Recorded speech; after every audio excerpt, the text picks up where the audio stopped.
Les gouvernements et les leaders des plus grandes multinationales le consultent. Yuval Noah Harari, historien israélien, professeur à l'université hébraïque de Jérusalem, est l'auteur des best-sellers Sapiens ou encore Homo Deus. Nous l'avons rencontré après une conférence à Budapest. Monsieur Harari, merci d'accorder cet entretien à The Global Conversation. Commençons par un pari. Les élections européennes approchent et l'avenir de l'UE est au centre des débats. Dans quelle mesure seriez-vous prêt à parier que dans 15 ans, il y aura toujours une Union européenne ?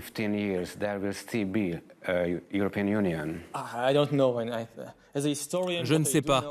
En tant qu'historien, ce que je sais, c'est qu'il est impossible de prédire l'avenir de telles choses. Très souvent, les choses les plus inattendues se produisent. C'est la seule chose sûre à propos de l'histoire.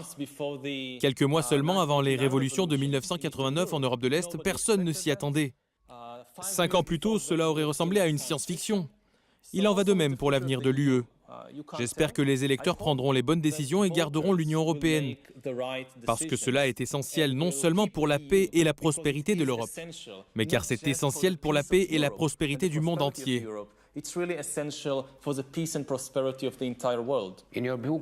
Dans vos ouvrages, vous soulignez que les défis mondiaux ne peuvent être résolus que par la coopération.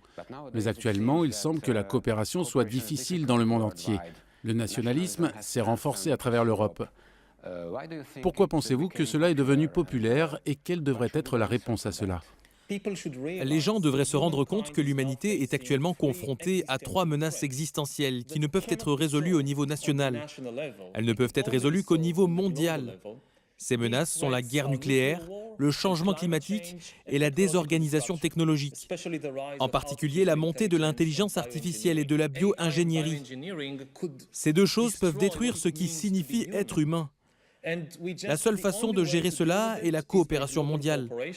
Si nous commençons la course aux armements dans l'intelligence artificielle ou la course aux armements en génétique, cela garantit la destruction de l'humanité. Peu importe qui remportera cette course, ce sera l'humanité qui sera perdante. La pensée binaire peut être dangereuse dans ce contexte de montée du nationalisme. Le nationalisme a un bon et un mauvais côté. Le nationalisme a été l'un des développements les plus positifs de l'histoire humaine. Mais il a aussi un côté dangereux. Le côté positif du nationalisme est qu'il permet à des millions de gens de s'occuper les uns des autres et de coopérer. Le côté pervers du nationalisme consiste à haïr les étrangers. Je pense que ce n'est pas l'essence du nationalisme. Une partie des problèmes que vous voyez aujourd'hui dans certaines parties du monde est qu'au lieu de vous préoccuper d'aimer vos compatriotes, vous avez des gens qui se concentrent sur la haine des étrangers. Vous avez des gens qui peuvent souvent être corrompus, ils prennent de l'argent du système de santé, ils ne défendent pas vraiment les intérêts de leurs concitoyens. Mais ensuite, ils se présentent comme de très bons patriotes. Pourquoi ? Parce qu'ils détestent les étrangers.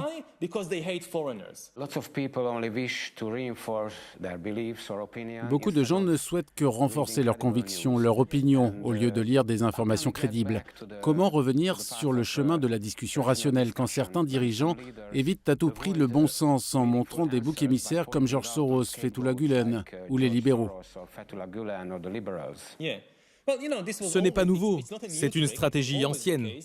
Mais ce qui est nouveau maintenant, c'est que nous disposons de ces nouvelles technologies extrêmement puissantes pour détourner et abuser l'attention humaine. Le problème auquel nous sommes confrontés actuellement est que la technologie surmonte nos faiblesses. Nous disposons maintenant de puissantes technologies capables d'identifier vos faiblesses, ce que vous ressentez déjà, ce que vous détestez déjà, et d'attirer votre attention en appuyant sur ces boutons émotionnels. L'une des raisons pour lesquelles nous devons réglementer ces technologies dangereuses, c'est de protéger les humains contre le piratage, l'exploitation, de protéger l'attention humaine contre les abus. Ne craignez-vous pas que les dictatures de type orwellienne abusent de ces données numériques ?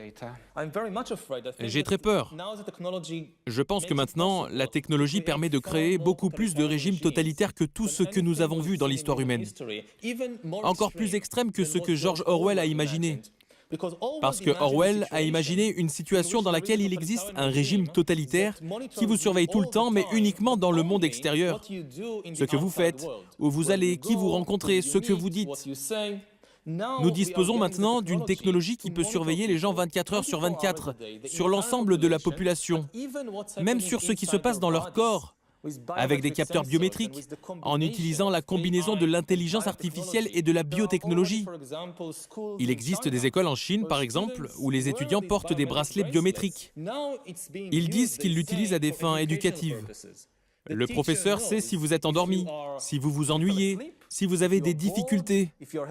Mais la même technologie peut être utilisée à des fins politiques. Ce que nous avons vu au XXe siècle avec Staline, Hitler ou Mao n'est rien comparé à ce type de machines qui ont déjà commencé à être construites aujourd'hui.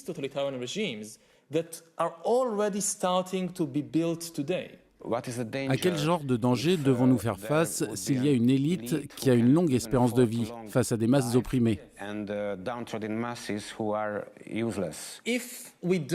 Si nous n'utilisons pas correctement les nouvelles technologies, le résultat est celui que vous décrivez.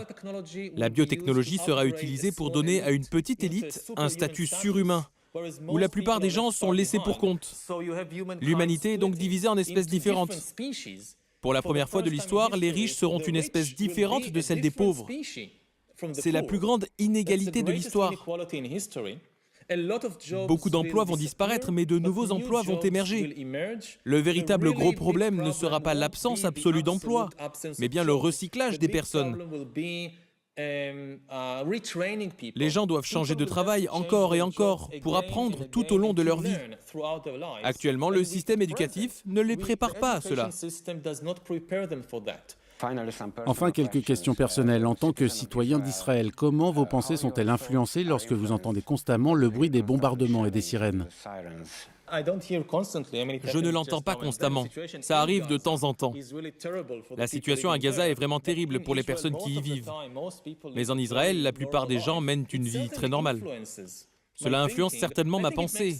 Je pense que je suis beaucoup moins naïf sur nombre de ces développements. Si j'habitais à San Francisco, en Californie, j'aurais facilement cette vision optimiste. Ah oui, la technologie est merveilleuse, elle fait toutes ces choses merveilleuses pour l'humanité. Si vous vivez en Israël, vous réalisez que l'humanité a beaucoup de côtés sombres. Chaque année, vous prenez une sorte de retraite pour méditer. Comment arrivez-vous à vivre votre vie quotidienne après ça?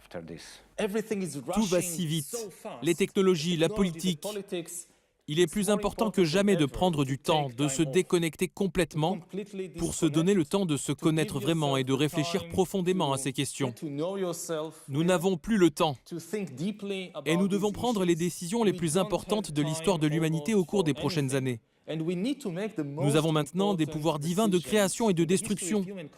Et ce sont les humains, pas les dieux, qui doivent décider quoi faire avec cela. Une de mes préoccupations lorsque je rencontre ces personnalités importantes, comme le patron de Facebook, Mark Zuckerberg, et le chancelier autrichien Sebastian Kurz, l'une de mes préoccupations est que ces dirigeants n'ont pas le temps. Ils n'ont pas le temps de s'asseoir et de se détendre, ou de réfléchir aux choses en profondeur, parce qu'ils se dépêchent tout le temps de résoudre telle ou telle crise.